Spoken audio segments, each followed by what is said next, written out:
Hey guys, you're here with your local BCBA. I am leaving a client right now and I wanted to bring you this tip. So, you know how a lot of times you want your kid to tell you what happened at school, especially, right? Or what happened, they went somewhere and you weren't there.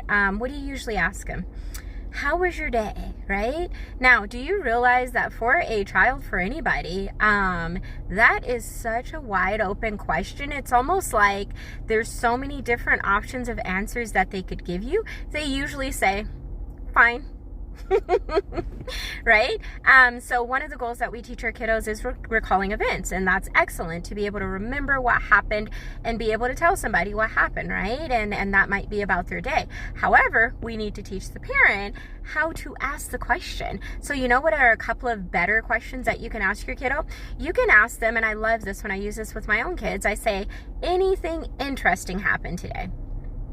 Question mark, right? Now that's still a little bit open because they could easily say no, right? So you want to kind of like very much encourage and create the scenario where your kid really needs to tell you something, right? So that's a better option than how was your day? But you know what's even a better option?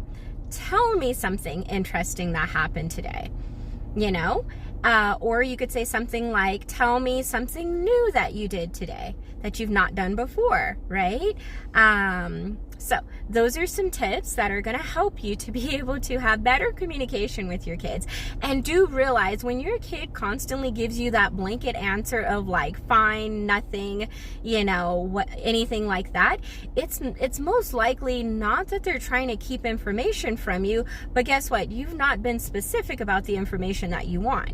And they really probably don't feel like just going down a list. And especially if we're talking about our special needs kiddos, it's a little bit hard. Conversation and communication is a little bit hard. So let's help them out. The other thing that I really love about asking that question, anything interesting happened, is that it is not judgmental. So they could say something like, Jimmy pulled a long booger out of his nose. That's interesting. You know, or they could say, the yard proctor yelled at me for no reason. Or they could say, I got a really good grade on a test, right? So it's not a very leading, guiding, you know, tell me something good that happened today, because now they have to think, what do you think is good, you know? But something interesting just means out of the norm, also new.